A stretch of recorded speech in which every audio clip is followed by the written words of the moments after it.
to all.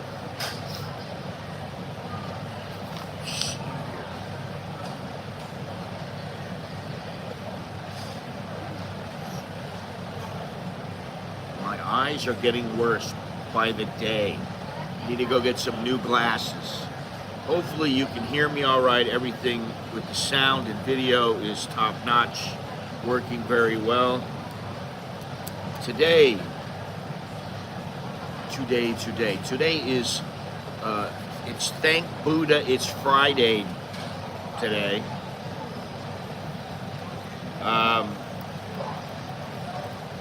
Which I'm always happy about.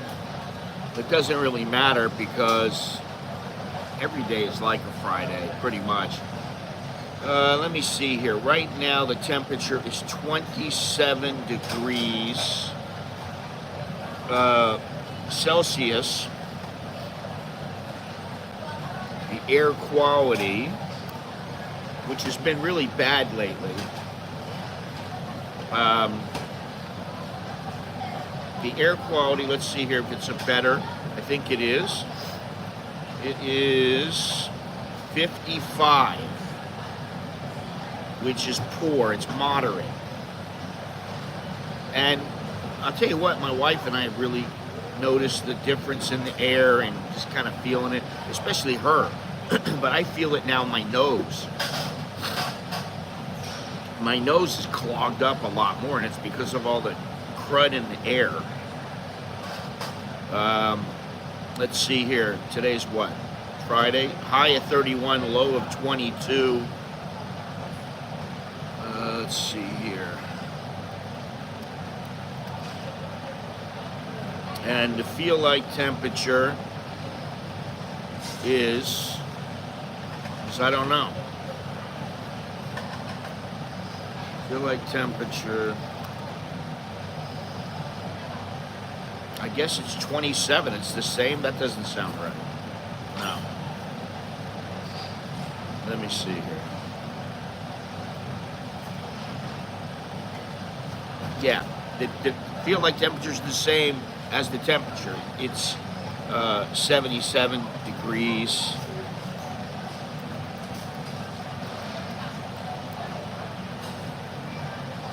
And let's see, the humidity is only 55%.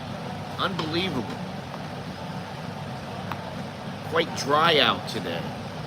So, now that I got that out of the way, can't believe, I don't know what I did. I didn't type in the information, and I'm like, where's all the information that I typed in before? My name is Scott. I'm an American in Bangkok, an American who has been living here for the past 30 years. Today we're talking about something very fascinating, and that is Thailand now and then, and are the young nomads taking over? All these global nomads, these digital nomads. It strikes me a little bit in the wrong way, but you know, whatever. They're going to call it what they're going to call it. And, you know, even though this is a dream destination, you know, oh, it's paradise, there's stunning beaches, there's all these cities and the culture that everybody loves. But it is, with all the expats that may be leaving because of supposed restrictive visas and all these other things, all these other reasons they're giving, there are a lot of young people coming here. And at first I questioned it, I admit it.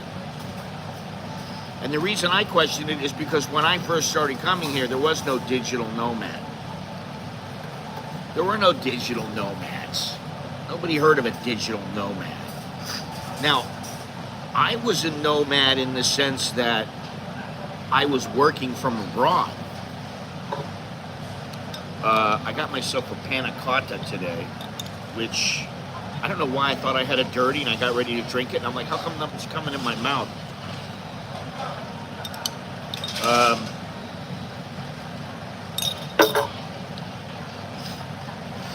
But you know, I used to come over here in the beginning, then, not now. I used to come over here, hey Cyrus, I used to come over here and I bought a phone card If you, I don't even know if they still have them. Do they still have phone cards? Let me see here. I think they do. Yeah, they still have them. But back then it was a little bit different. They're not as popular. I mean, you know, I see it, and the first thing are, you know, here's my Tello, which gives you a better rate on your international rates, but I don't think they're a big thing anymore because of the phones. But back then, you know, I used to go to a payphone with a Hatari card, or they had another one too, and I would get them, and you know, I'd pay 100 baht and I'd get all these minutes, and I thought, oh my God, it's great. You know, it's voice IP, but the quality wasn't fantastic. I mean, it was still kind of like you're calling long distance, but you're getting a better rate on your call. And I would call up the girl who worked for me, and I'd be like, all right, so what's going on? Everything okay? Are you going to make that delivery? Yes, yes, yes. Did you get any checks? Yes, okay, you know. That was and you know, if we really needed to do something, you know, she would fax it to me in Thailand so I could look at it. She would sketch it out, or she would write all the specifics out so I could price it out. Maybe I had to price a job. And I would say, okay, just send it over to me. She'd give me all the specifics. I would take, you know, usually pricing a job out, I mean, you know, it can take you 5-10 minutes, or it can take you half an hour. But I like to take a little more time with it because I didn't want to screw up. So, you know, that would be what I would do. She'd send me this stuff, and then I would figure it all out. And I'd say, okay, I'll call you in a little bit. And she'll say, you know, sometimes she was only working a half day, most of the time. She'd work a half day. She'd say, I'm going to leave at 12, and then I'm going to go and deliver this and deliver that. And okay, no problem. So I would call her up at 11:30. You getting ready to leave? Yes. Okay, here's what I got. And then I would tell her. She would contact the customer. She would send me an email, even though the emails were very slow. Back then it was a modem. You had to use a modem, which really sucked for phone calls, which is why I used the Hatari card. This is why I used the voice IP. This is back when they had Net-to-Phone, if you remember Net-to-Phone. Let me see something here. Who took over? I think Microsoft took over Net-to-Phone.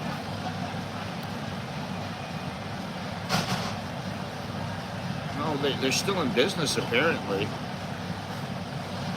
But maybe they're not the same company. I don't know. I don't think they are. I thought they were bought out by, oh, let me see something here. Cloud Communications. Let me see their history. I thought they got bought out, but anyway. Back then, they were really big. And that was what I used. And sometimes she would fax me, sometimes I would fax her. We get all the details.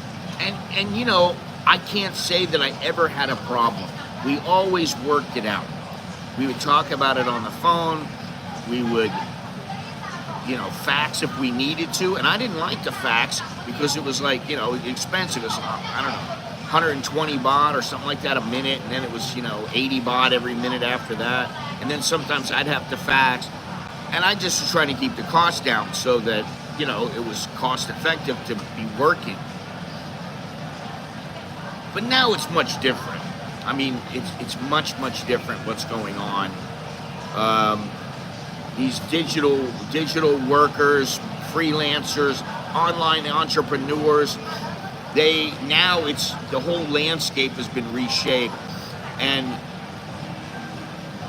10, 20 years ago, I don't think I would have thought that it would be the same way it is now. When I started YouTube, it was about 12 years ago, and it was mostly, you know, older guys and younger guys who had jobs here and stuff like that. So all of a sudden, you know, not all of a sudden, but over a little bit of time, I noticed that younger people were coming here. I'm like, what's some guy that's 22 years old moving to Thailand for? Now, there are a lot of people who say, I'm going to move to Thailand, I'm going to do YouTube. And most fall flat. They don't make it. You know, only the guys who really know what they're doing, know how to play the game, they make a good living from it. And it's not many. I mean, if you look at all the people who make videos and stream from Thailand or from anywhere else for that matter, and they're trying to make a living, you know, on the road, the number that are truly successful, like making good money, I mean, like making $5,000 to $10,000, $20,000 every month, it's a small percentage of them. And for me, I understand the desire to travel and to see many places, but I never really thought, oh, I'm gonna go to Cambodia and I'm gonna make money while I'm there, and that's how I'm gonna support myself while I live there. Then I'm gonna go to Malaysia, and then I'm gonna go to Vietnam. I never did that. For me, it was just, I'm in Thailand and I wanna go somewhere else. Oh, well, maybe I'll stream from there if I could. That's only been possible in the last 2 to 3 years, really, maybe 4 years. Before that, the streaming was really not very good.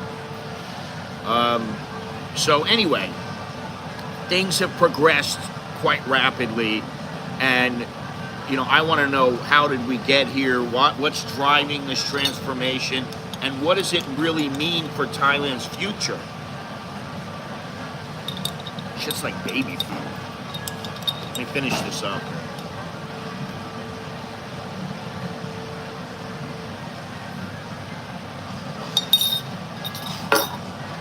Alrighty. So, you know, what transformed Thailand from, what helped Thailand evolve from traditional to global? So, when most people think of Thailand, what comes to mind is women, the temples, the bustling streets, the beautiful beaches, the people. For most people, Thailand is a tourist destination. It's always been for quite some time, it's been a place to visit, but it's not a place to live in. As I always say, there's a big difference between living here and visiting. And that's where the paradise thing comes into play. When you hear people saying, oh my God, I love it here, it's paradise, it's so great. These are people who are either visiting at the moment or they have not lived here all that long. And I see it from YouTubers, whether they're new YouTubers that live here or have been living here for a year or two, and they're like, oh, it's so great here. It is great here. There's a lot of wonderful things here. But it ain't perfect, right? I always say that. And I always hear these people go, oh, everybody always preaches that Thailand's so great and it's so fantastic, but they never say the bad things about it. Well, I don't think that's true. I think most people are pretty honest about Thailand. There are some fantastic things about being here, living here, and there are some things that are not so good. But that's how everywhere is, right? And back in the 60s and 70s, Thailand was really rooted in tradition. And those people who were here in the 60s and 70s, they know this. It was a lot more about tradition here than it is now. It's about business, it's about commerce, it's about technology. And a lot of people who lived in the rural areas, they would pick up and come here, and everything was kind of localized. Where now, it's not quite so localized. I mean, listen, everybody and their mother has a phone. It may not be a great phone, but they have a phone where they can call, they can send text messages, and I would say the vast majority of people can make video calls. That wasn't happening 30 years ago, 40 years ago. It wasn't happening 50 years ago. Because, you know, Bangkok started modernizing, the Thais started modernizing Thailand, they started getting their act together. And, you know, when I was talking to Tom the other day, We were talking about what one thing did we like? Well, there's more than one. There is the transportation system, which is fantastic. There's also the internet, which is awesome. And there's the banking system. So there's several things that people really, really like. And that is why tourism has grown. Because Thailand has grown with its tourism. Now, I don't know how much more it can grow. And that's why it started becoming a more and more popular destination for tourists, right?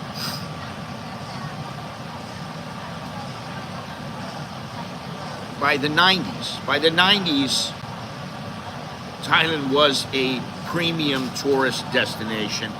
And now it's one of the most visited places in the world. And like what I always say is, just about everybody who is someone who of fair means has been to Thailand. Everybody and their mother has been to Thailand. You might not have been there, but your brother was there, or your mother was there, or your father was there, or someone you know was there. Usually the degrees of separation are not very, I mean, you know, there are just not that many degrees of separation. People have been here. Many, many people. And some people come here and they go, all right, you know, I checked that off the box, off the bucket list. So now where? Let me see something here. What am I looking at? Did I delete this? What happened? Listen, before I get too deep into this, which, you know, we'll get into this a bit more. Do me a favor and leave the thumbs up. Subscribe if you haven't done so already. Click the notification bell. Look down below in the description. There's all kinds of ways you can help support the channel. Of course, there are super chats, super thanks. You can become a member of the of this channel. It's like $1.99. You can buy me a coffee. You can do all kinds of stuff. Everything's down below. The Patreon, everything is there. So, and I also have a list of the people who have helped me now and well, that are helping me now. I have a list of people down below in the description of all the people who I want to thank. So they're always there. I just started doing this a little while ago, but I think it's important because you need to thank the people. And instead of me just giving shout outs once in a while, I'm giving a shout out in the description all the time. Okay? So let's move on here. So let me see here. If you fast forward to today, you see a new wave of people coming to Thailand, and they're younger. And many of them are young digital nomads. Now, for me, I look at them and I go, okay, you're a digital nomad. Anybody can say that. Pretty much anybody.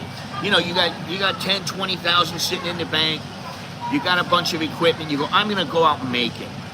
And, you know, maybe you're running low on cash, but you're starting to make a little bit of money, and you're like, I know I can do it. I know I can do it. I think probably 80% of the people who try to become digital nomads, maybe they last for 2-3 years, and then that's it. They're done. They go back home. Maybe they start a job that, you know, they could have had before or whatever it is, but they start what most people would call a relatively normal life. Maybe they go home and they start something that's not so normal, and maybe it allows them to travel a little bit, or maybe they kind of stick with what they're doing and they get to stay here. But I think most people, they don't succeed. I think about 20% of the people succeed. And, you know, some of the people are kind of like tourists who decide, oh, hey, you know what, I've got a GoPro, and I think I can do this. I've got some experience with making videos and that sort of stuff. I'm gonna try to do it. And then they realize, oh wow, after 6 months, they start making some money, and they're like, oh wow, And I think they kind of fall into it. That happens with some people. I think the people who are the most successful are the people who have experience in the industry, whether it's working for somebody else or in the TV or whatever it may be, and then they come to YouTube and they just transfer that experience over. And you know, Thailand is I don't know why, and I've tried to figure it out, but Thailand is a magnet for people. It's a magnet for people. Now, if you said to some guy he's 18 years old or he's 20 years old, he doesn't want to go to college, and you know, maybe he's got 10 grand sitting in the bank. Maybe he's got more, but we'll say 10 grand. And he tells his mother and father, listen, I bought a ticket, I'm going to Thailand, and then I bought a one-way ticket to Thailand. I'm gonna go and see if I can make it work. I'm gonna bring 8 grand with me. I'm gonna leave 2 grand in the bank, and I'm gonna see if I can do it. And some of them succeed. I think it's great. A lot of them don't succeed, and that's, to me, the only thing is, if you're gonna do something like this, what I learned, what I should have been doing a long time ago, is treat it as a full-on job. Not like it's something you're doing, woo, look at me, I'm doing this, I can make a little money, I'm doing so great. And the next thing you know, you're like, what happens is the channel has to go through some changes, because if it doesn't, then you don't stay relevant, and you kind of get stagnant. You know, you can only go for so long. People, they lose interest. Look at all the YouTubers online. Most of them, the ones that are still going strong, it's because they are constantly changing their format, or they're doing something a little bit different, even though it's still in the same genre. Okay? But now with these nomads, they're not just backpackers and tourists, although some of them may have fallen into it, but these are people who live here for months, maybe years, and they are starting to treat it as a full-on business. Creating content is a business, which when I started, I didn't think that. To be honest, I haven't even thought that up until like 3 days ago or something. I don't know. I don't really consider it like that. Because for me, it's kind of just doing something fun. And if I make a little extra money at it, that's great. I mean, I think it's nice. You make some money at it and you have some fun. I mean, in the past, it was to pay for me to travel. And it did allow me that. I did travel quite a bit. And all the people out there really helped me. So I appreciate that. But what are the magnets? What are the reasons why people want to come to Thailand? And there are a few other places that I'll get into. Why do they come to these places? Thailand, Vietnam, Mexico, for instance, say Ecuador, Portugal, Hungary, Albania. There's a lot of places on the list. And Malaysia. Why do they come to these places? But more specifically, why do they come to Thailand? And for most people, the reason is the cost of living. It always breaks down to that. It's about the money. If you don't have a boatload of money and you want to make it, and you're trying to make some money from something, and that's going to be what supports you, what do you want to consider? You want to consider how much it costs me to live, so that I'm spending less than what is coming in. Very simple.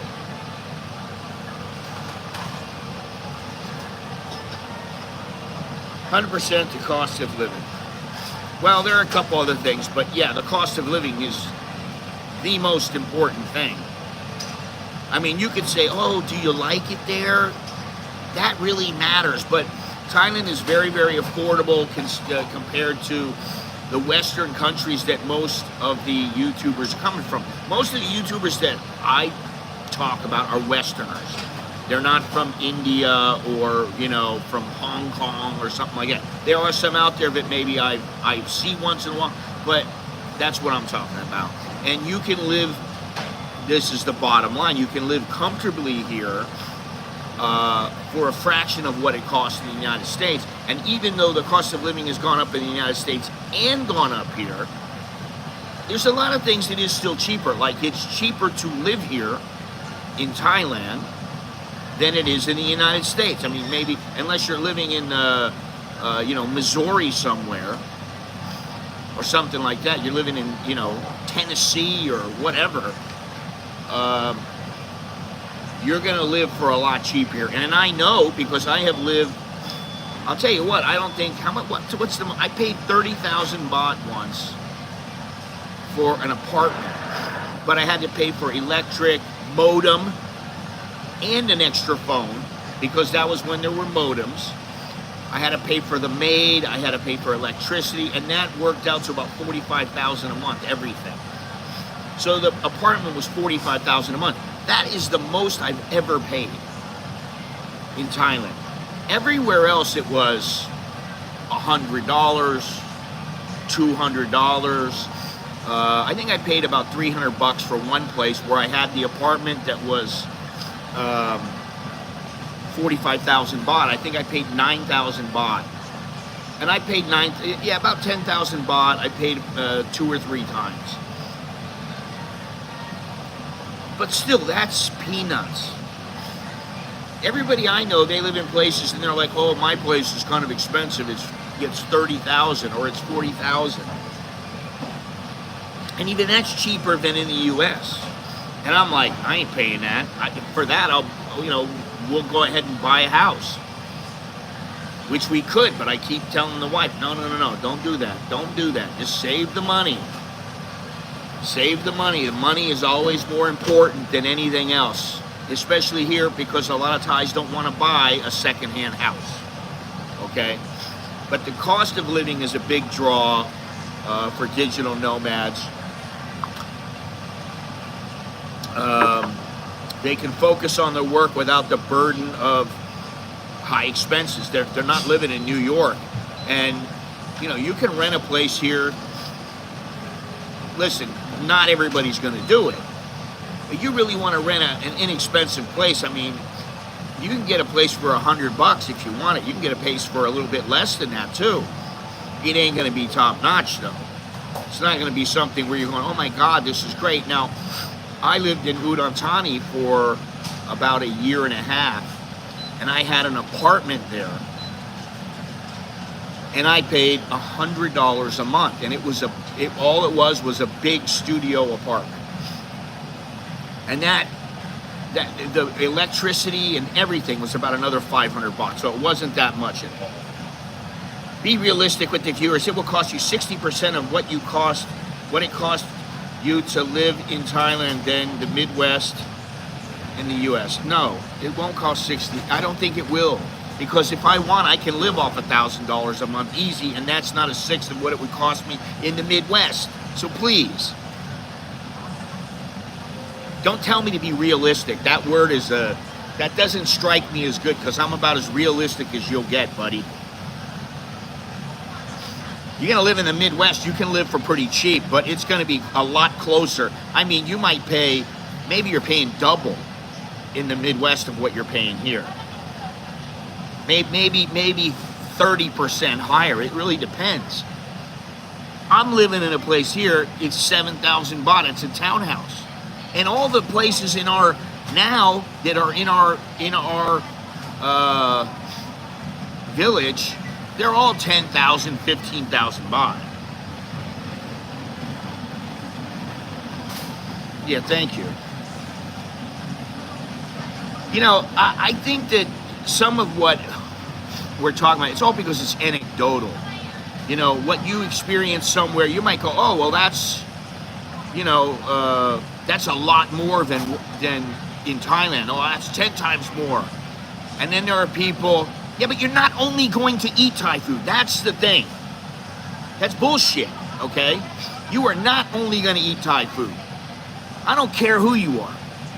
You're not going to live year in, year out and only eat Thai food. It's going to cost me 40 baht, 50 baht a meal. That's bullshit. So I call bullshit on the food thing right away. You're never going to do that because Thai people don't do that. My Thai wife has to work for another 4 years in Florida. Then we are moving to Thailand. We will visit Florida 1 or 2 months a year, then visit other countries, be based out of Thailand. I think that's a smart move, Wes. I think that's a really smart move. But listen, Darth, everybody says that. Now, do you live here? I don't remember. Do you live in Thailand? Yeah. Oh, that's good. Yeah. Do you live in Thailand? I don't remember. But you sure in the hell are not going to only eat Thai food. I mean, I want to eat. I live in Saigon, Vietnam, which is similar in expenses. Yeah, okay. No retirement visa though, which is the biggest drawback in my opinion. But okay, it's still a good place to live. I'm not saying Vietnam is not a great place to live. It is.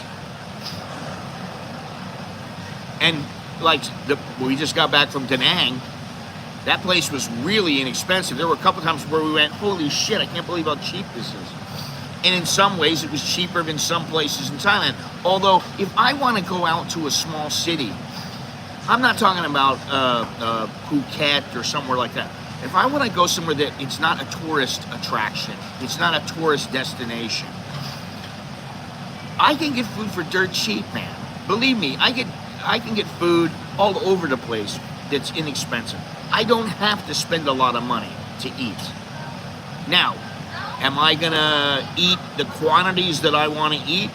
Most of the time, some people, they got to eat 2 meals instead of just having a meal here in Thailand. If they're 135 pounds, 145, 150 pounds, okay, maybe they're eating 1 meal. But you're not going to just eat all Thai food here. You're not going to eat all Vietnamese food. If you eat all Vietnamese food in Vietnam, more power to you. But like I'm looking here, there's a Vietnamese place right in front. Over here's a Japanese place. I know there's a Chinese duck shop behind that. In the grocery store is Yu Hunt We Cook, which will make just about anything. They'll make Thai and they'll make Western food. They make steaks all the time. They make New Zealand steaks. Upstairs is Fuji. You got all kinds of Japanese restaurants. So, and it's not just, oh, every time you go in there you see a white face. No, they're Thais. So Thais are not only eating Thai food. It's so ridiculous. Every time I hear that, that's a misconception. You might come here and go, I'm going to stay here for 2 months and I've only got $700. And all I have to do is buy food. Yeah, okay, you might make it work. But for year after year after year, no, it's not going to happen. Never. I say never, but I guess if you are dirt poor, then yeah, maybe it'll work. Because you have no choice. That's the thing. Do you come to Thailand so that Thailand makes all the choices for you and you have no choices? No, I don't think so. And the same thing with Vietnam or anywhere else. You don't go there and go, okay, well, I guess I'm going to have to do this because I don't have any money for anything else. Sometimes you have to do that because that's just how things go in life. Sometimes you go, I don't want to spend this much money on that meal. This thing is 30 bucks and it's not really worth it. That happens. All right, next is the weather. I know it's hot here. I know people don't like it, but it is very pleasant at certain times of the year, now being one of them. And it is warm. And I'll tell you what, I'd much rather be warm or hot than be freezing my balls off. So the climate is a huge attraction. It doesn't matter if you're in Phuket or Chiang Mai or wherever you are. There are also people that are looking to escape the cold winters and experience the outdoors, outdoor living year round. What is this here? Well, you didn't say that though. You didn't say that. You said, okay, it will cost you, okay, sorry, it will cost you 60%. I thought you said it, sorry. Oh, if you only eat Thai food, you can live for 40%. Yeah. No, we're not talking about just Thai food. If you have a mix, you can live for cheaper. But let me tell you, I went out to lunch yesterday. That lunch was $60.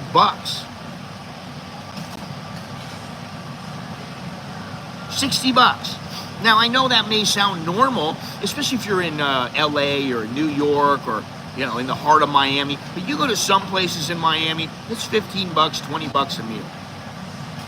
It's the same or more or less.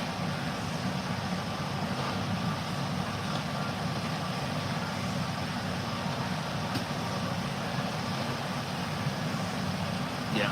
I don't know what you're trying to prove, Darth son. Or if you're trying to prove anything, but all I'm saying is, you're saying you compare the prices. If I compare them to the Midwest, that's about what you're going to compare Thailand to. And even the Midwest can be a bit more expensive. But you know what? Thailand is more expensive too in many ways. Yeah, well, that's in California. What was it that I saw the other day? I don't remember. Let me go on here. It's not that much cheaper than the U.S. now. Well, as I like to say, Thailand is cheaper. It's not cheap. And some things in Thailand cost a lot more than what you're going to pay in the United States. If you buy a car in Thailand, you're going to pay more. That's how it is. Even if you buy a car that is manufactured in Thailand, you're going to pay more.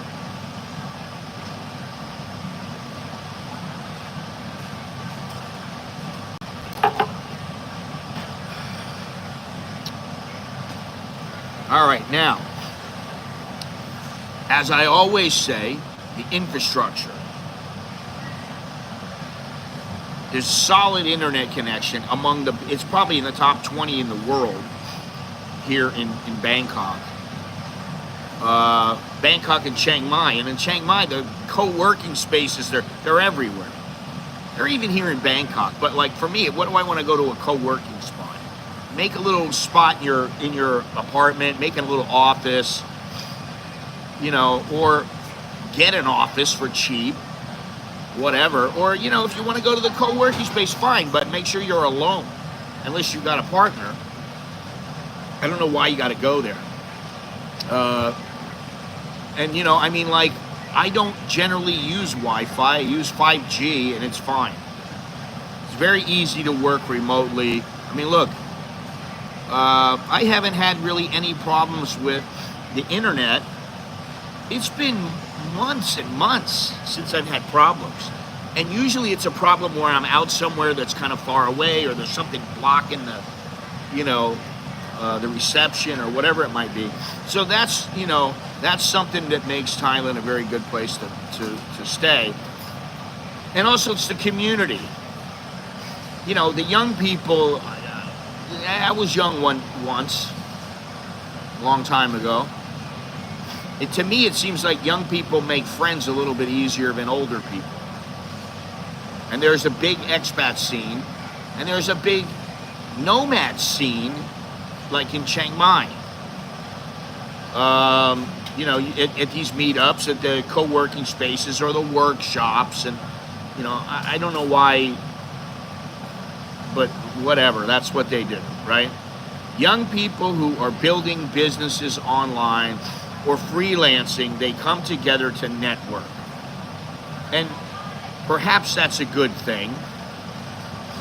They collaborate, they share their own experiences, and they learn, they grow. Okay, great. My thing is, do you plan on doing this as a job for where you can build any momentum? And when do you say, I'm going to hit the kill switch, I haven't made it? You know, if I was single and had to rely on my YouTube funds, I could,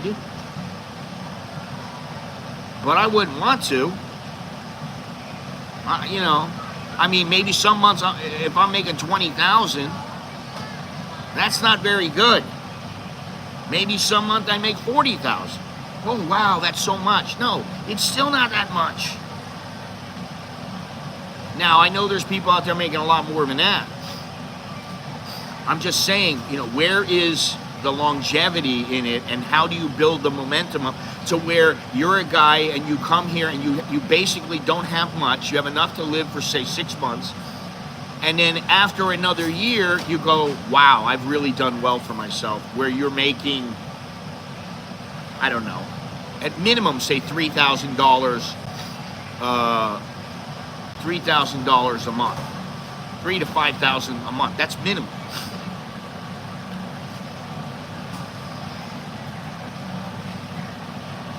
What is this here? Oh God. Jomtien Beach is becoming the digital nomad hub and have dethroned Chiang Mai as the digital nomad hotspot. Yeah, well, that's fine. Let it become that. I don't want to be in Jomtien, quite honestly, and I don't want to be in Chiang Mai where all the people are. Why? Why would I do that? Why would I personally do that? I wouldn't. Why do I want to go to Jomtien?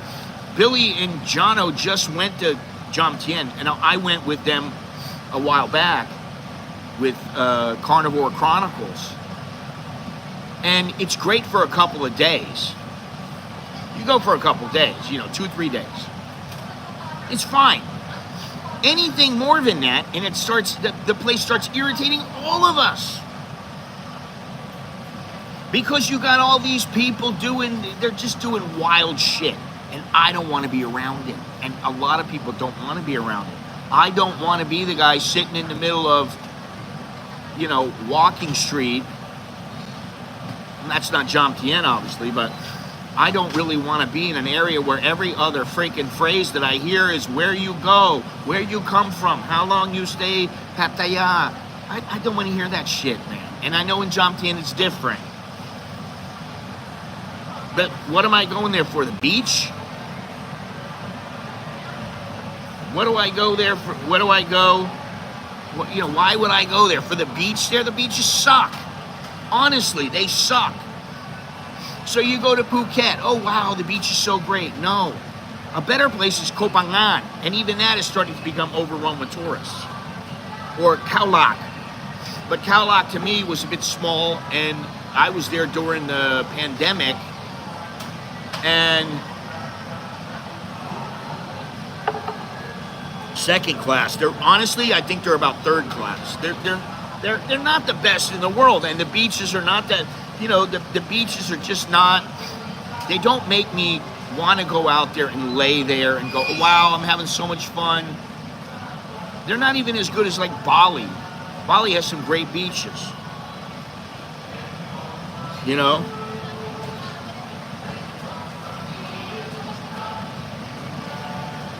There's a lot of, I mean, listen, you want to go to the Philippines and you don't want to stay in Manila. Well, there are some good places. What is it, Sargento or something like that? Forget the name of it. Even Boracay now, it's overrun with tourists. I mean, there are some places that you can go, though, and you can get away from all the people, and it's nicer. But listen, I've got that here. I've done it here many times. You know, most people don't remember because it's been many years, but I filmed it, and I went to Koh Chang in the south, not in the east, in the south. And that place was fantastic. Very few foreigners there. You're in a little bungalow. You're sitting there by yourself most of the time. And there you're eating Thai food most of the time, although they have like burgers and stuff like that. you know. So for me, that's not my scene. I don't like the whole digital nomad. Hey man, you can do this. Listen, why don't we make a company and we're gonna, whatever you're gonna do. I understand as a YouTuber, maybe I'm considered that. But quite frankly, I mean, that's not my wheelhouse. And nor do I want it to be. Now, maybe if I was younger, say 30, 40 years ago, I would have been like, wow, yeah, that's so great. But I'm not. And, you know, I'm not saying it's not nice to talk to younger people and, hey, man, how you doing? What's going on? Yeah, well, you know, now I live in Chiang Mai, man. Oh, really? You live in Chiang Mai? How long you lived here? 3 months. You know, doesn't matter. Exactly. They don't have the conferences. That's exactly why I want to go there and not to Jomtien or wherever else it is.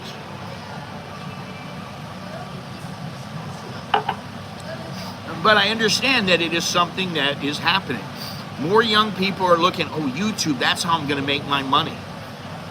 Well, what they're forgetting is, first of all, it's basically one company plus your sponsors and, you know, whatever other money you can drum up. That's it. So if for some reason YouTube goes, you know what, we're only going to pay 1/10 of what we've been paying and that's it, you're screwed. You're shit out of luck. Only the best guys are going to be still able to make it. They're going to have to cut back. And other than that, you know, they may have other jobs they can do online. I'm not saying YouTube is the only job where you're a digital nomad. I'm just saying.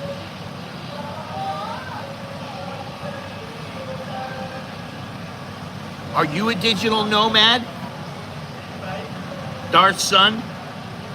Are you a digital nomad? I'm just asking you. I understand that. It can be anything online, man. Anything you're doing online or online and offline. It doesn't matter, but I'm just saying. I already did that shit. I don't want to do it anymore.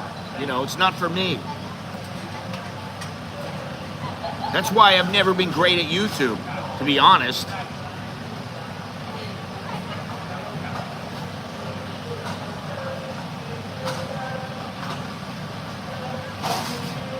So the whole team here, I don't know what fire is, man. Sorry.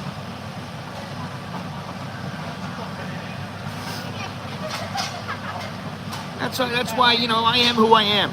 I'm comfortable with that. You know, I know that. And, you know, you don't have to be a hot chick, but you have to have something that at the time maybe nobody has. Maybe they'll copy you. Who knows? I have no idea what a fire person is, Darth's son. I don't know what that means. Your crazy acronyms or lingo is far above my head. Oh, financially independent, retired early. Well,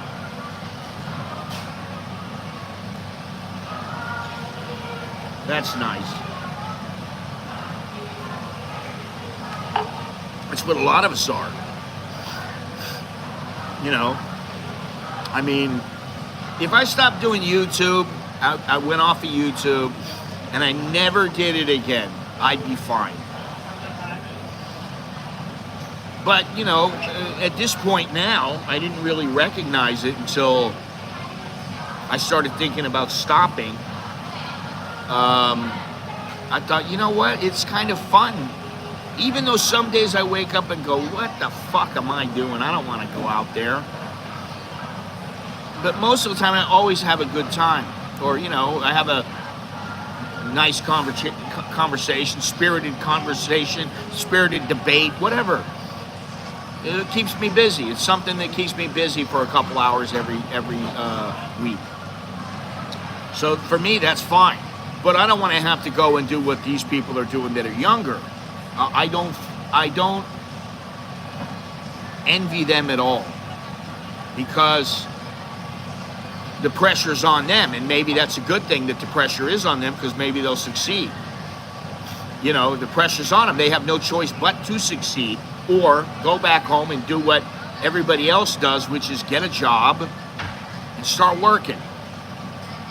So that's the thing, and I want to know, like, how is the influx of young digital nomads really affecting Thailand? And I think at this point with Thailand, they've kind of backed off a little bit. You say they're going to Jomtien or whatever. I don't care if you're some guy that is making hundreds of thousands of dollars a year. What the fuck would you go to Jomtien for? Pussy? If you got a couple $100,000 dollars a month, or even a couple 300,000 a year, you can go to pretty much wherever you want. And if you're successful and halfway decent looking and got halfway have any kind of game, then you'll have a chick or two or three. So to me, I don't understand it. Now on the positive side, the digital nomads bring in a lot of money into the local economy. Yeah, there you go. For me, and I think Cyrus will concur, I think probably Robert will concur, I think a lot of people, to me, what is truly being independent is I can do what I want when I want. Now, if you said to me, Scott, why don't you go to Switzerland and then come back in a month, and then, after another month or two, go back there, I would say, why? I don't want to do that. It's not something I want to do. It's good I can't do it, but I don't want to do it anyway. There are certain aspects of Southeast Asia that cost 10% of what... Okay. Medical costs in Vietnam is like 10% of the cost in America. I just had hair transplants done in Saigon for $3,000. I don't know that that's what I would be saying you get 10% of what it costs in America. Good morning, Mr. Dowlo. How you doing?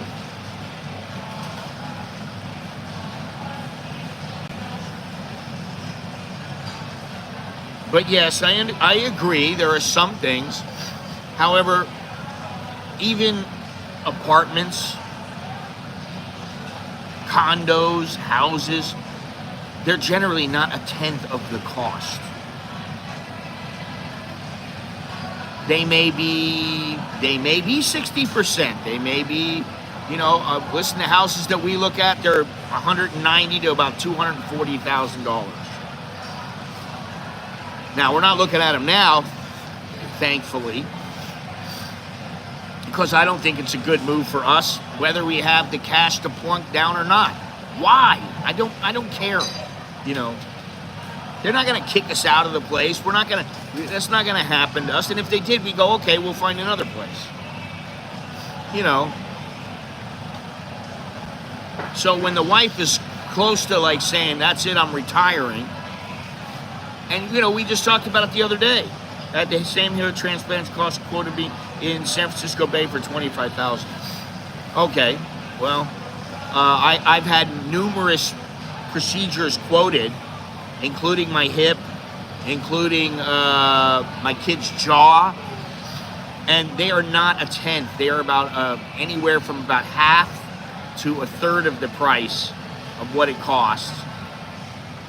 Now, maybe if I'm in the who knows where, maybe it's going to cost a lot less there. I don't know. Or a lot more. But, I don't think there's any debating that Thailand can be cheaper. What I'm saying is there are some things that are not cheaper. And I'm sure that goes for Vietnam as well. Although in my opinion, at least in Da Nang, it's a bit cheaper than here.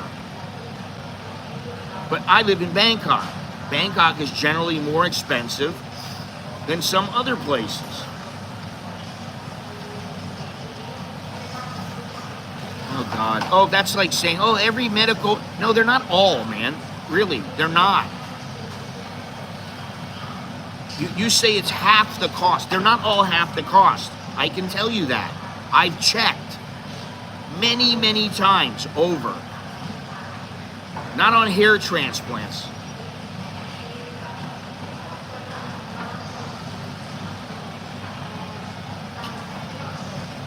Unbelievable.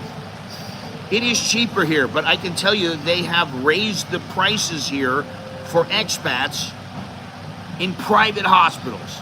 Now, I'm not talking about government hospitals. That's a different story. Turkey is a leader in medical tourism also, as is India. But their prices, at least Turkey, are in the same neighborhood, maybe a little bit cheaper than here in Thailand. But by the time you go there and you're there and you spend your money to stay there, and it's going to cost you more money, right? You know, the digital nomads, they spend money on rent, food, co-working spaces. They buy locally, they contribute to the economy, they offer their skills and knowledge, which may or may not have anything to do with the location. Some locals learn from the digital nomads, although I don't know about that, but maybe a little bit. The influx can also drive prices up, especially in areas where they settle, like in Chiang Mai or certain parts of Bangkok. The rental prices can rise, and locals may find themselves priced out of neighborhoods that were once affordable. And that's why people are concerned about the gentrification of these areas. They don't want to lose the culture and the community, but they don't really have a choice. What is this now? Let's see here. Asking how much a custom wig is for Thailand, asking for a friend. You know what? I really don't know, Dowlo. I can't help you with that one. I'm sure you can get one that's relatively inexpensive. I don't know I don't know that it's going to look as good as your friend wants it to look. Bangkok Hospital quoted me for the same hair transplant. Okay, that's fine. I understand that. I'm not doubting that it's cheaper. I'm just saying it's not always the percentages that you say. Believe me on that one. I've been to damn near every hospital in Bangkok. Well, I'll say I've been to like 10 hospitals in Bangkok. And I've been to one hospital. I've been to one in Pattaya, and I've been once in Chiang Mai. And I've spent a fair amount of money. And I'm going to spend a fair amount of money on my kid's surgery. And I know it is cheaper. But, you know, you want something done right, you're going to have to pay for it. That's the way I look at it, man. They're not going to just do everything for free for you. Or, you know, I always get it, this thing, somebody goes, oh, you know, I paid $4 for the meal. It's a little bit expensive, but, you know, okay, it's fine. It's a little expensive. So anything under $5 to me is inexpensive. Do you expect them to sell it to you for 30 cents? I mean, what is cheap to you? How cheap do you have to go? And then you go, oh, it's really cheap here. Oh, it's 30 cents. The haircut cost me 75 cents. I don't get it, man. I just don't get it. All right, now, so what does this mean for Thailand in the long run? And I asked this before, is it losing its traditional charm? For people who live here a long time, like myself, Tom, some of the other people, we kind of go, well, Thailand lost its charm a long time ago. You know, really, it doesn't have nearly what it used to have.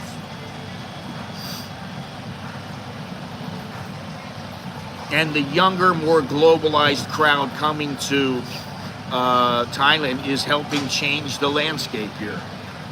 You know, I mean, like, my wife said to me, you know, she said to me a couple of times, she said, you know, you seem to think that all the younger people, they don't understand you, they don't know what's going on. But she said most of them, they speak a fair amount of English now. And she's right. A lot of the younger people speak English, you know.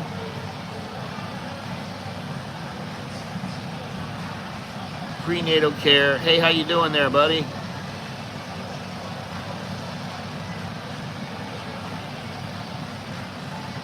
$500. Well, that's cheaper. That's cheaper than what I paid for one of my kids in Boomerangrad. I had both of them delivered there, and that wasn't what it cost. It cost double that, more than double that for each of them. The first time was a little bit cheaper than the second.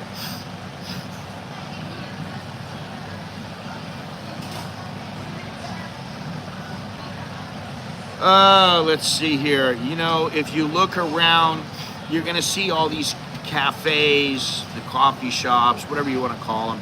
Cafes, coffee shops. Mr. Billy and I went to a coffee shop yesterday near Chinatown, which I know about. I've walked by there before. I know about it. It's a decent little place. And, you know, it's like a Japanese style cafe. Now, I would consider it a modern cafe or a modern coffee shop. A lot of the places are modern. Now, if you want to go, like in some places in Chinatown, or you want to go way out to, where the hell is Samut Pakan? Tia Yongli. I don't remember if that's where it is, but hang on a second.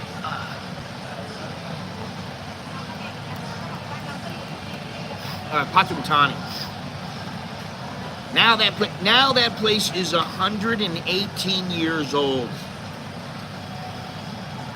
118 years old. Unbelievable.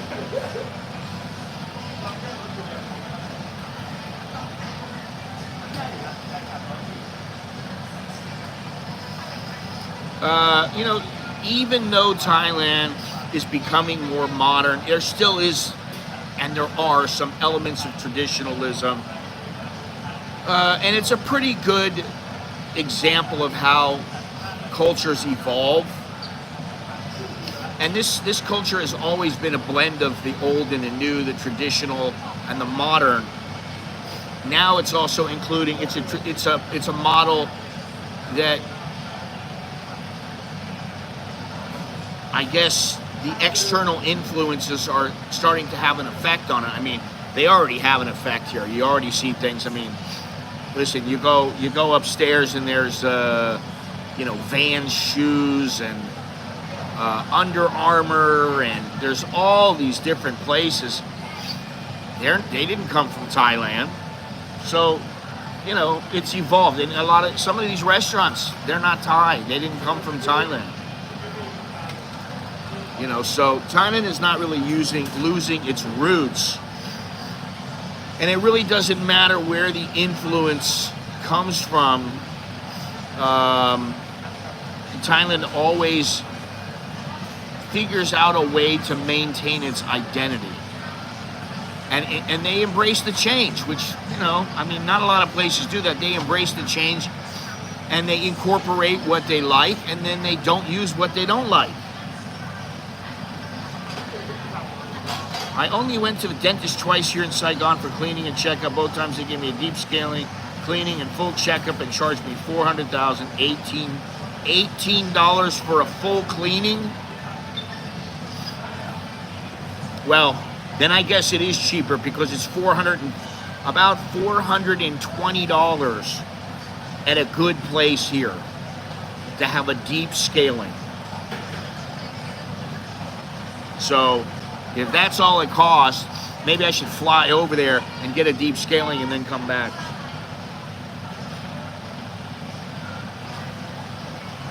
And you know, the thing is that when I go to the dentist here, what I can say is I've been going to this dentist. It's the, what's it called? Bangkok International Dental Clinic.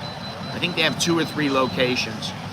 But what I can say about this place is I go into this place, they do whatever the work is on my teeth, the doctor does, the dentist does, and I never really hurt at all. The most I hurt is when they give me the shot, which doesn't hurt at all. And then after that, I can feel them doing stuff, I see them doing stuff.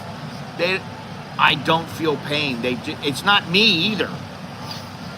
Whatever they're doing, their hands are, man, they got kid gloves, man. And my kids said the same. Both of my kids have said the same thing. Hey, we go there, man. They got, you know, their hands must be registered with God or something. I don't know, because I don't ever feel anything when I go there.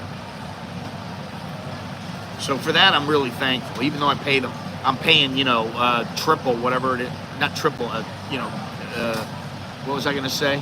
30, no, 25 times the price.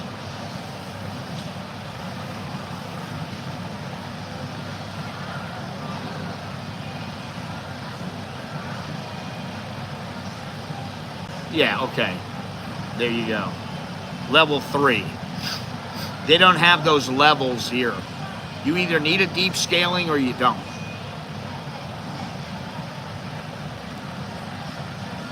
And my teeth gained plaque very, very quickly for whatever reason. Maybe it's my, you know, my filthy mouth. I don't know. But, you know, I need the deep scaling every couple of years. Anyway, let's see here. Now, some destinations for all you to consider if you are a digital nomad. I have, let's see here, 1, 2, 3, 4, 5, 6, 7, 8, 9, 10 destinations.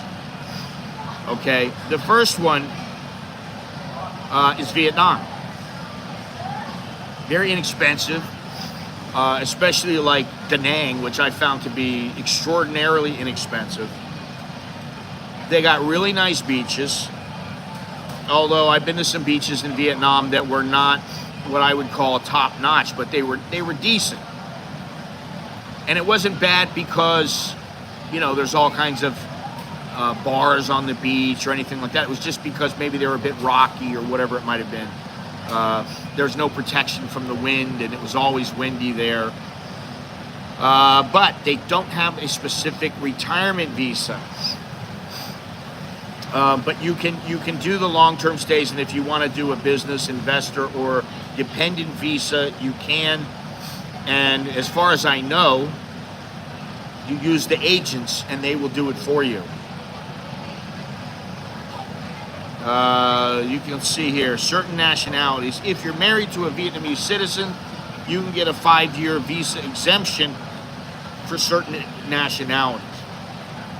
All right. Another one, and this is one that I think a lot of people like. And, you know, I mean, I really like the Philippines a lot.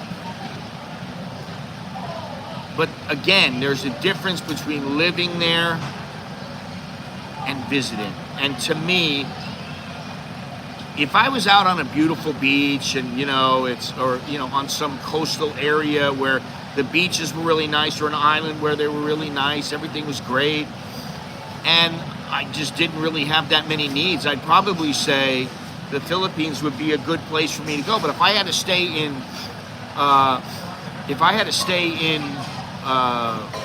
Manila, there's no doubt I wouldn't stay there. Now, Philippines is a budget destination. It's an excellent cost of living, beautiful beaches, great visa policies. They have these visa policies called the Special Resident Retiree Visa. And you need to put $20,000 in a Philippine bank, and you don't need a monthly income.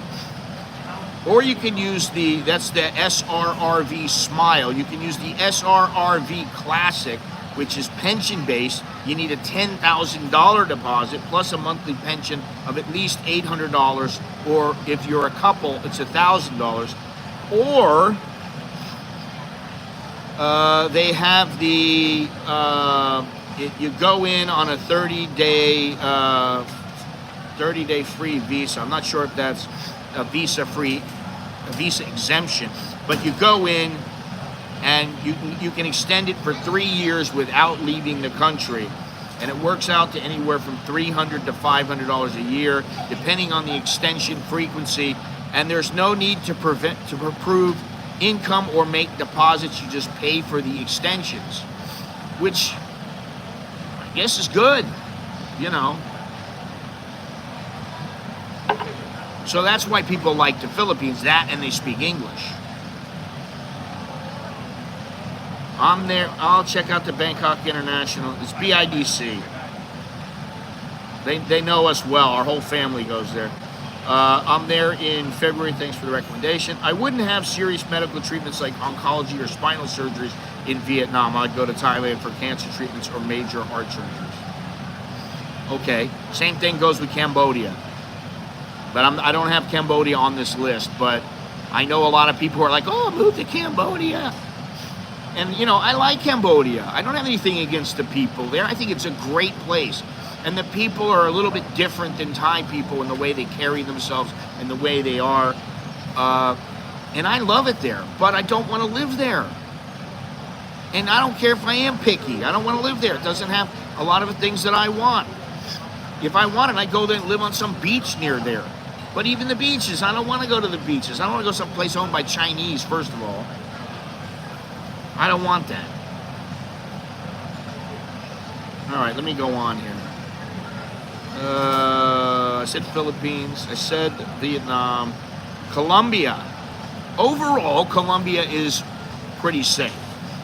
And their visa policy is pretty good. You prove an income of $680 a year, a month rather, per month, and you get a 2-year visa there. What happened? Can you? Shit. Income needed. Pension must be certified, and the visa is valid for up to 3 years. Now, let me see something here, because this is pretty important. 3-year visa. Can I become a what is it? Not an expat, a permanent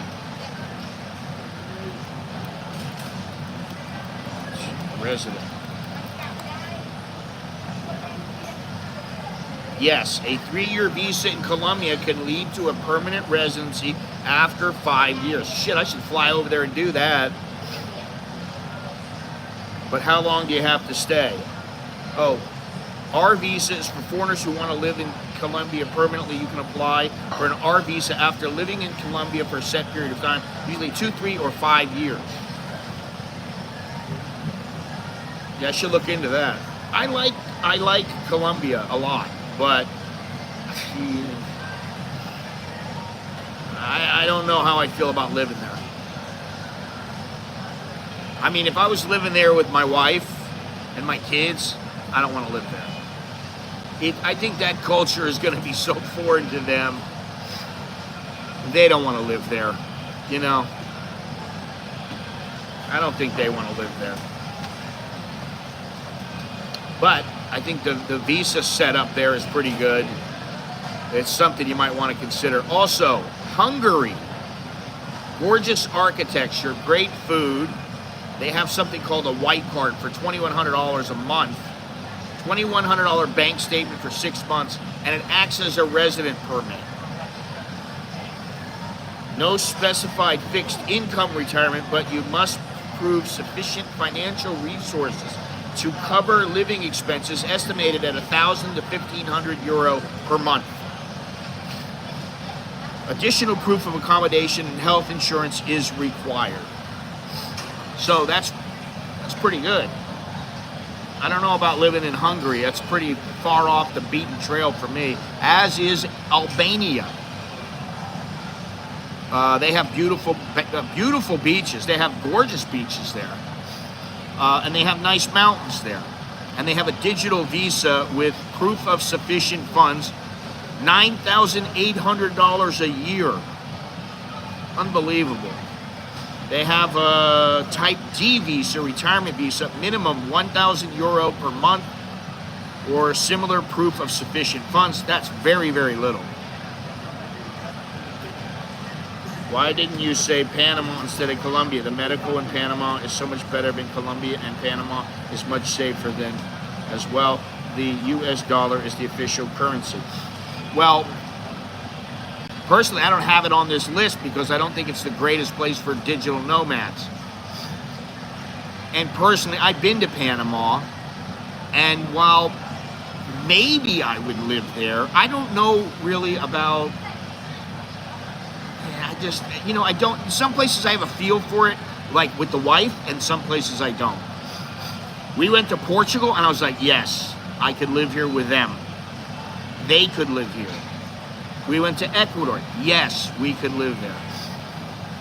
Now, Ireland, we were like, well, it's a nice place. It could be great, but it's a totally different lifestyle than what we are accustomed to here. And I think it would be, to find lodging, even outside of the city, would be expensive. So that's why. It's, it's a feeling, man. That's about it. That's what I say. I get these feelings about places and then I check them out. No, it didn't have anything to do with the money. It's about, do I want my wife to go to Panama? No. I met Roberto Duran in Panama. I thought it was the best thing. I went there during a, what do you call it? Convention. Boxing convention. I think it was WBA convention. And I met him and I met somebody else. I don't remember who else it was, but I met him and I just thought, oh my God, I can't believe I met him. To me, he's one of the greatest fighters of all time. And I met him. I mean, it was like 2 minutes. I talked, oh, hello, how are you? That was it. But I thought it was great. I love Panama because of that. But I don't really think of it as a place to live. Just like I don't think of Belize as a place to live. Now, I saw some places where they have Bahamas on the list, although it's a bit expensive. And I've been to the Bahamas. I wasn't there 20 years ago. I was there about 10 years ago. Something like that. 10, 12 years ago, 11 years ago, something like that. But I also considered the Bahamas. It's too expensive, I think, in the Bahamas. I've been there. I've been to the Bahamas, the Caymans, been all over there. Very nice, beautiful.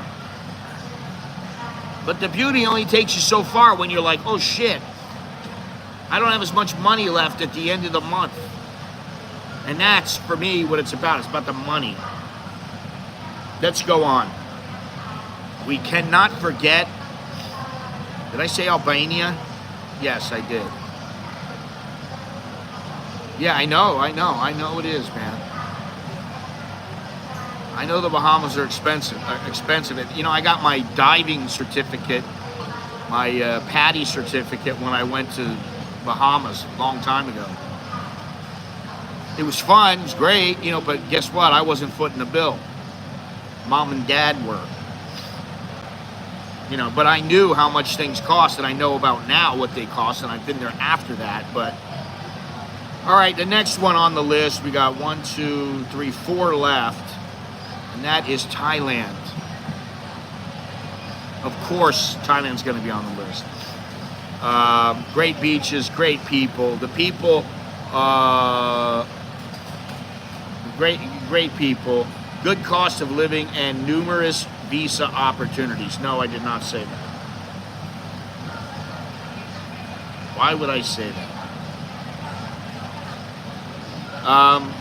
They have the elite visa, 5, 10, 20 years. You have the 10-year visa. You have the digital visa. You have the retirement visa. You have the marriage visa. Man, they've got so many visas. It's like, I can't get in there for this, but I'll get in on that.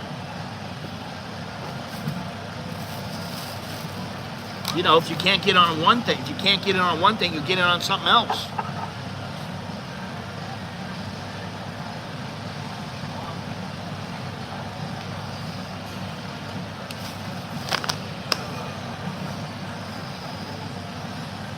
Let's see here.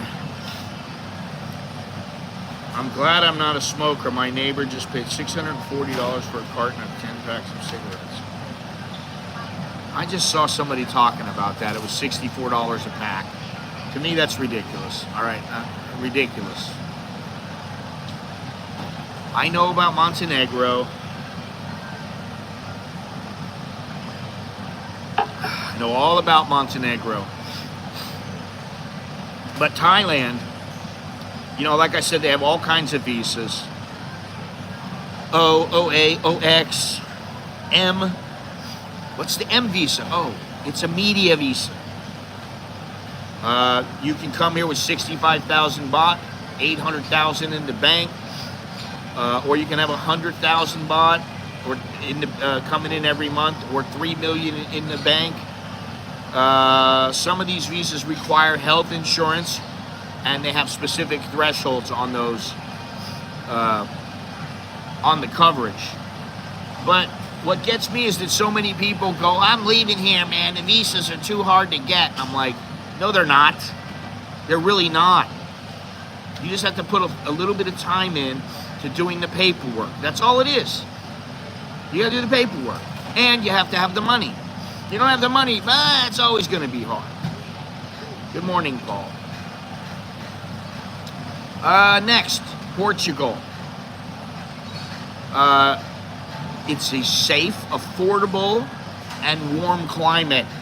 And there is a high quality of life. I loved Portugal. I mean, you know, we had such a good time in Portugal. And we were there for about a week altogether. We went on the way out and then on the way in.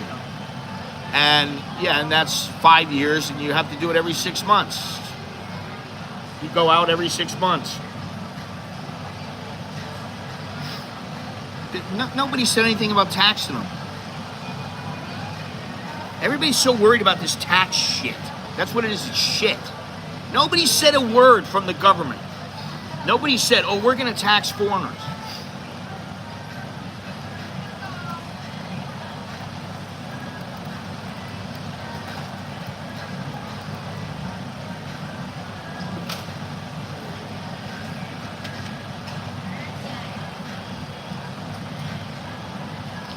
Yeah, this is a bunch of bullshit.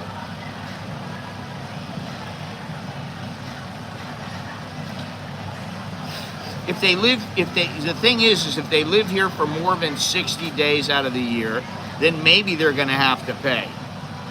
But that's always been what it is, but they don't come after you for it. They don't say anything about it. They're not, the government has not come out now and said, hey, guess what? We changed the rules now, and you're going to have to pay. You're going to have to pay taxes. New law? What are you talking about? New law requires the banking records report. They've had that from the United States for fucking 10 years. For the Patriot Act and all these papers, I've had to fill that shit out for a long time. But if there's something new, it's only for the people who are digital nomads. There is no law now. The law has always been in place, but they're not starting to impose the law on foreigners where all the foreigners have to pay taxes. That's crazy. And, you know, I'm not the only one who says that. The one guy who he always does stuff on the news and stuff like that, the integrity guy, he said many times, they haven't changed a goddamn thing. Now, I don't know about the destination visa. You can go and come out of that every 6 months if you want. You could go out for 6 months, go somewhere else for 6 months, come back. You can do whatever you want as long as you want to extend everything. I don't know what the deal is with that, but you know what? I wouldn't count on paying a lot of taxes. Especially if you're making money somewhere else. I don't think they're not gonna nail you for that. It always gets me, man. A lot of people have asked me, and I'm not just talking about digital nomads, I'm talking about other people. They've said, oh, am I gonna have to pay taxes now? Oh, those bastards, they're gonna make me pay taxes on all my money. No, they're not. You haven't heard anybody from the Thai government come out and say, that's what it is, you better get your tax ID number, which I already have. I didn't know it, but now I remember I have it. So then what's the point? You wanna tax me? Go ahead, try. You gonna tax my Social Security? No.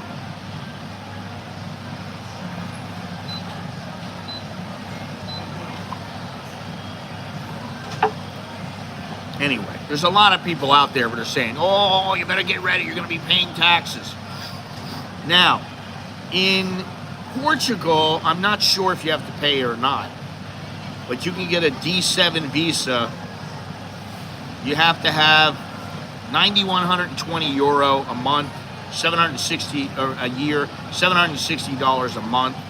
And then for each additional adult, it's 4,560 euro a year or 380 a month. For each child, it's 2,736 euro, 228 per month. Income can include pension, savings, or rental income. Proof of accommodation and a Portuguese bank account are also required. Now, Ecuador is very easy.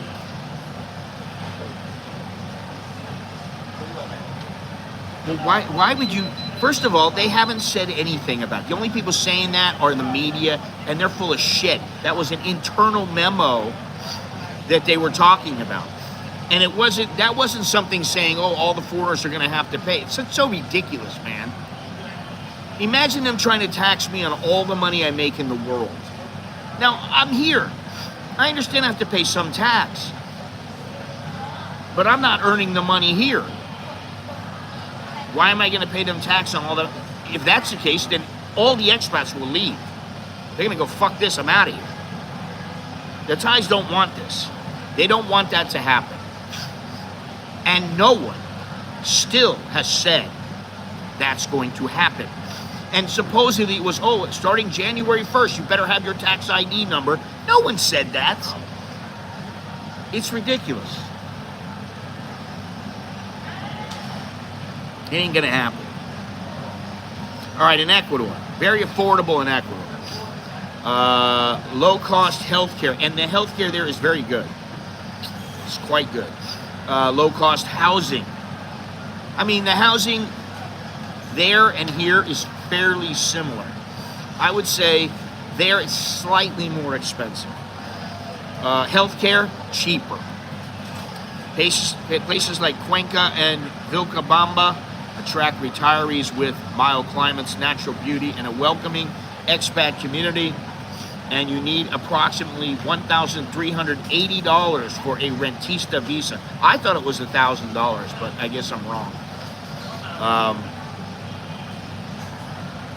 Each additional family member, $250 a month. Applicants must prove a guaranteed lifetime pension or passive income. Okay, there we go. Thank you very much, Dowlo. You are the first and only person of the day. I understand in America you have to pay taxes.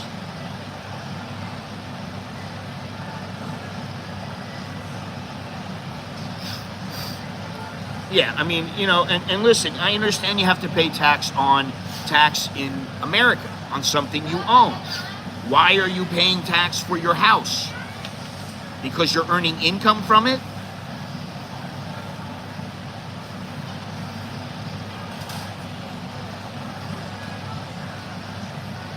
I mean, if you turn around and sell it, you're going to have to pay a tax on whatever you sold and profited.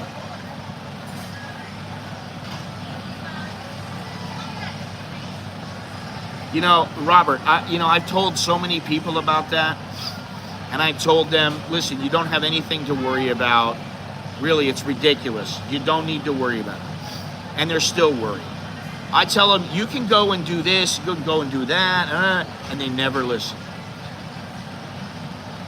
And I understand you don't want to listen to somebody on the internet. Okay, fine. Generally, I'm not somebody who just came here. I live here. The only reason I'm not a citizen here. Okay, but that's in America. You're being taxed by America. I can't handle what America's doing to you. That's America. That's not Thailand. And if you're being taxed in America, they're not going to tax you on it here in Thailand. Simple. Is that my girl over there? Oh, yeah, my little friend. Yeah, you don't have to worry about it.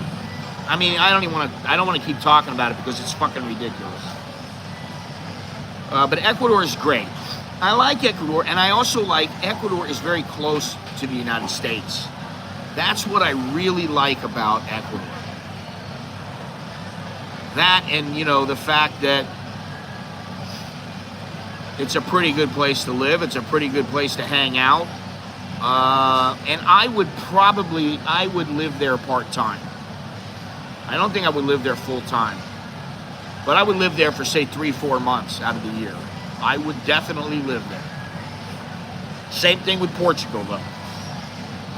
Maybe I go live there in Portugal for 1 year, on 1 year, and then the next year when I came back, I go to Ecuador. Or maybe I live in Portugal for 3 months, then I come back to Thailand for 6 months.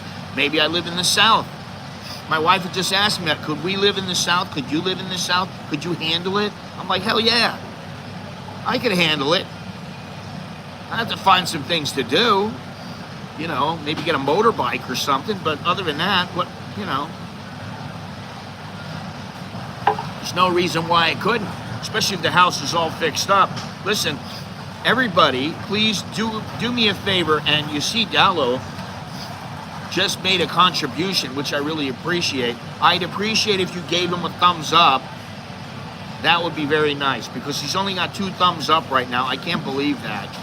We've had 35, 40 people watching today, and he's got 2 thumbs up. And I appreciate that he's done this. Yes, I would appreciate it if other people would just, you don't want to give any money. I understand that. But you don't want to give him a thumbs up? I mean, why? Why not? Dowlo's a good guy.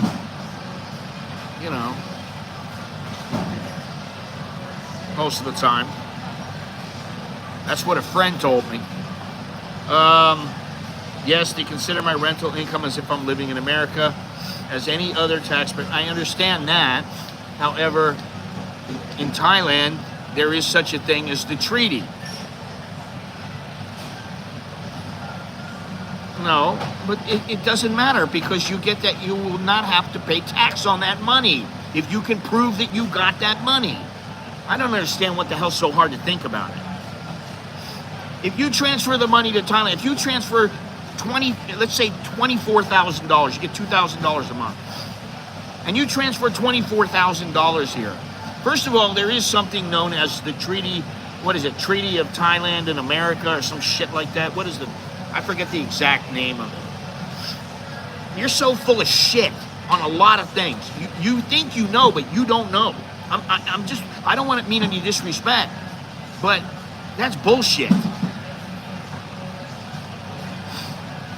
If you get taxed in America on it, you're not going to be taxed here, period. That's how it works. That's why they have the treaty, so you don't get double taxed. All right, let's move on. 3 more thumbs up. Yes, get him to 10, and then I make a little more money. That's going to cost you guys a whole lot of money. Oh my God. We can't give him another thumbs up, because he'll make another $2. Oh wow. I don't want to give him a thumbs up. Please. You got 30 people right now. Why can't you give Dowlo a thumbs up? Unbelievable. Bullshit. That's not, I don't care if the treaty is only for that or not. If you are paying tax in America, you don't have to pay tax on that in Thailand. That's how it works, man.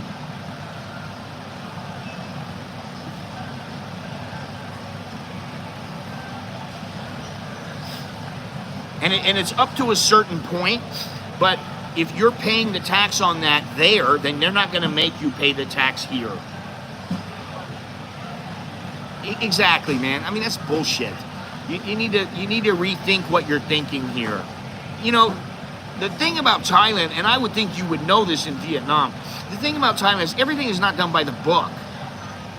There's a lot of things not done by the book. Listen, if you want to go and get a freaking a retirement visa and you don't have the money, then go to fucking Pattaya and go find a registered, not some schmuck off the street, not some little schmuck with a tiny little office. Go get a registered agent in Thailand and pay him the money.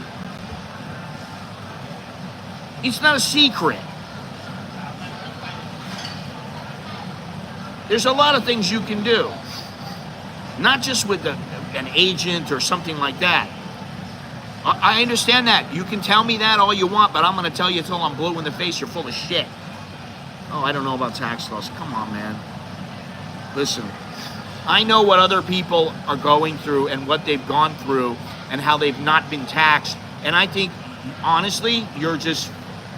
People told me I was fear-mongering because I said some of these shit. And I go, how am I fear-mongering? Ugh, whatever. Don't listen to me. I don't care. It doesn't matter. I got other things that I think about.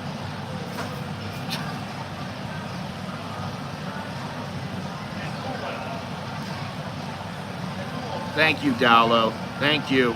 You reached that. I didn't even see that. Well, thank you very much to everybody who brought it up to 11. I really appreciate that because guess what? I make a little money. That's always nice. Making money is better than losing money. Even if it's a little bit. That's fine. That's good. I'm happy. Okay? And listen, Darth Son, if you want to go check it out. If you've already checked, good for you. But I say I would talk to somebody who's well-versed in American law and Thai law, and I guarantee you they're going to tell you you're wrong. That's my opinion. Now, you can have your opinion. I'm not saying you can't. We can agree to disagree.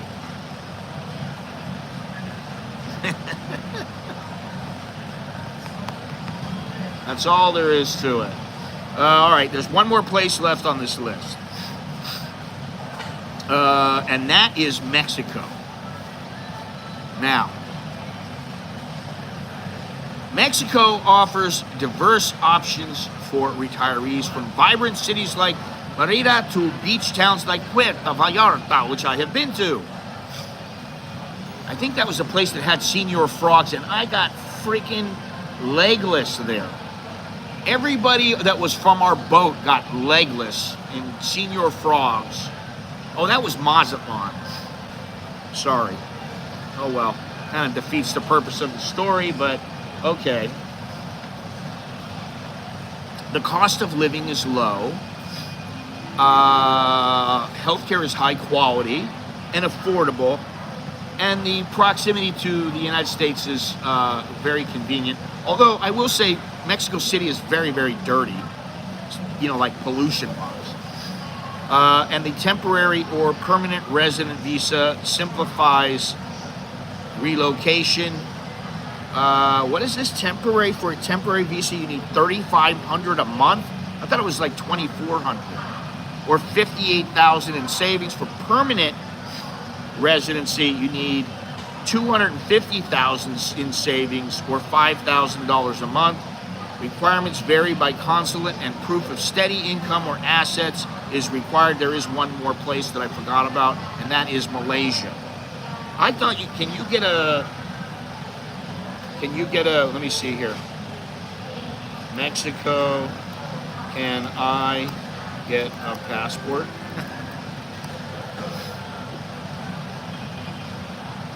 The process varies depending on whether you're U.S. Obviously, you're a U.S. citizen. Can I get a... Oh, I want a Mexican... No, I don't need a... Yeah. Oh, yeah, Mexican passport as a U.S. citizen. Yes, you can apply for naturalization.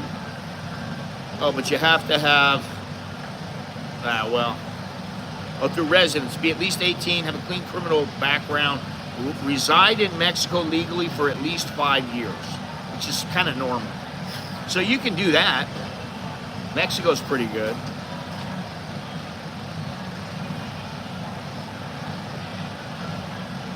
Yes, Robert, do you know? Do you know? Are they breaking the law? Will they get locked up? And they'll throw away the key and be put away forever? Please give Dowlo some more thumbs up. Yes. Tax everybody. Yeah, baby. Tax, tax, tax, tax. If they tax me, I'm leaving.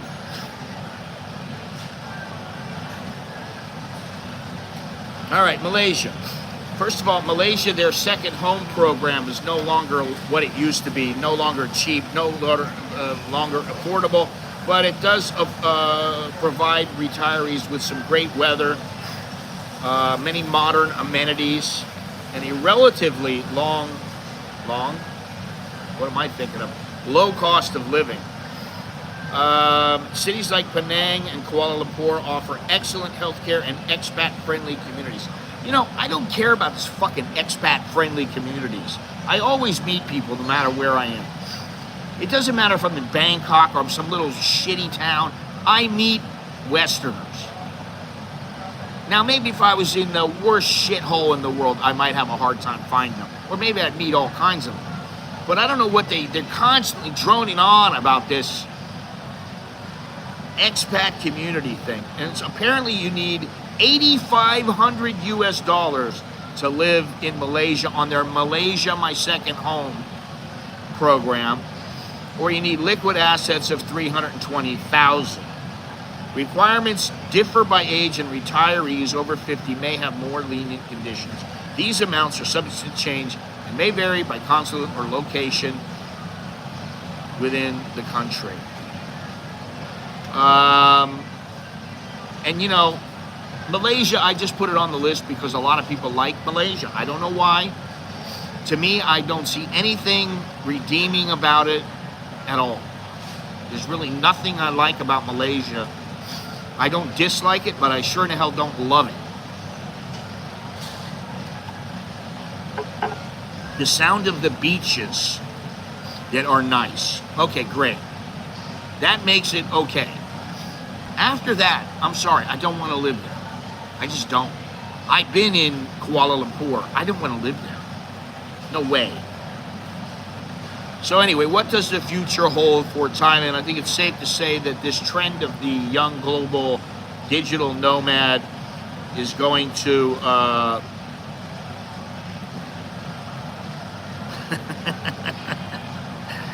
God. It's, the trend is going to continue. The world is more connected than ever, and remote work is becoming the norm. As more young people look for places to work and retire, Thailand will likely remain a top destination for digital nomads. Now, what I'm going to say is that, although this is true, as I've gotten older, what I see online has become less important to me. There's not a whole hell of a lot that's important. I look at my bank statement. I look at my bank accounts. I do that. I do check my bank accounts. And I use Facebook, Instagram, and Twitter basically to promote my YouTube channel. And other than that, I don't really do a whole lot online. I might watch a movie on Netflix or on YouTube or something. I might watch something on YouTube, but other than that, I don't really do a whole lot. So the key is a balance. Thailand's charm lies in its ability to blend the old with the new. It always has been. The challenge will be making sure that the influx of digital nomads do not overshadow the rich cultural heritage that makes Thailand what it is and so unique. Unique. Thailand is unique. What do you think? Is Thailand changing for the better with the rise of digital nomads, or are we seeing the loss of something special? To me, they're kind of like the backpackers with fisherman pants or elephant pants or whatever you want. There's a limit. I'd love to hear what you guys have to say, whether in the chat or in the comments. And if you have something to say about the taxation here in Thailand, what is it? Taxation without representation? Yeah, elephant pants. Now, my wife has a pair, and she really only wears them at home. And I told her, I said, listen, elephant pants are like a thing of the past, man. I mean, they come back, but like, it's always like, to me, I see some Thais wearing them, that's fine. But then I see the backpacker types. The guy with dreads, he's got a pencil in his hair, and, he's wearing no shirt, and he's wearing his elephant pants. And he's got like cheap 69-cent flip-flops on. That's what I see. And to me, I don't know. And you know what I'm gonna say? I think the world is a fucked up place. Honestly. I can say that right now. And I can say that without any hesitation at all. I think the world is so fucked up. When you got people that come out and they say, oh, I just want to be a YouTuber. Okay, I understand that some people are going to make it and some people won't. Okay, well, let them have their chance. But then after that, it's like, okay, so now what are you going to do? You're going to become a doctor, a lawyer, a baker, a butcher. What are you going to do? You know, you're going to be a printer? You're going to be in some aspect of printing like I was? What are you going to do? You got to pick something out. Are you going to get involved in boxing? You got to pick a job. And I think that's something now that, you know, your job kind of gives you a sense of identity. And it shouldn't, but it does. You know, I'm a policeman. I'm a fireman. I'm an EMS person. I don't know where the guy, what's his name? Forget his name. He's an EMT guy. But, you know, it gives you that sense of identity. Well, my job, you know, well, I'm very important. I'm a doctor. I'm a brain doctor. I'm a neurosurgeon. Yes. You know. And now people are starting to go, oh, I don't want to go that traditional route. I'm going to go some other way. And to me, it's still, I still think there's too many guys, young guys coming out. I don't know. I say too many. That's not what I mean. I think there's a lot of guys coming out, or girls, that have a dream of making it, whether it be on YouTube or wherever it is. They have this dream of making it somehow online. You know, like, oh, hey, you're going to make it by getting little, what do you call it? Commissions off of Amazon. That's the way to do it. You make 20 websites and let me show you how to do it. It's only $299. There's so much about that. Well, everybody and their mother wants to be a photographer now because you can take a photo with your phone. The thing is that you can't take great photos with your phone. And I beg to differ that you can't. Because if you want to take a photo with your phone, most phones, you're not going to be printing out a 40 by 60 or 50 by 75 print. Or in my case, I had 20 by 30s made up, 20 by 30 and 28 by 40. You're not going to be able to print that out from the photo in your phone. It's not going to work. So good luck with that. And, you know, now I've said to myself, listen, whatever money I make from photography, even now, fucking great, man. I love it. It's awesome. And when I start getting into it again, because I am going to do that this year, that's something else I want to do to pass the time. If I make money off it, great. If I don't, you know, whatever. It's the way of the world. Things change. People change. You know. It's the way it goes. I took darkroom photography 101 in a 3-day fashion photography workshop. Well, I was doing photography in the darkroom in about 1977. Yeah, about 1977. And then when I was a printer, I used to have to go in the darkroom with negatives to burn plates. Which I don't even know if they're doing that anymore. I think they do it there's a different way to do it, and there's not as many print shops that are, I mean, all of them are just digital print shops now. I don't even remember some things now. Oh shit, I did that back in then? Yeah, well, you know, back in 1985 I did that. You know, I don't even remember some of that stuff now. Anyway. So that's about it, guys. Appreciate you joining me. Please don't forget to like, share, and subscribe. Hit that notification bell. If you have not already subscribed, please do so. I'd appreciate it.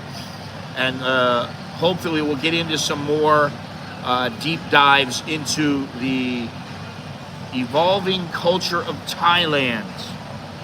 If you're a young person who wants to travel the world, make decent money, and do some good for the world, then become a merchant marine is not a bad career to get into. Okay, merchant marine, or, you know, there's a lot of jobs you can get into, but you need to plan it yourself.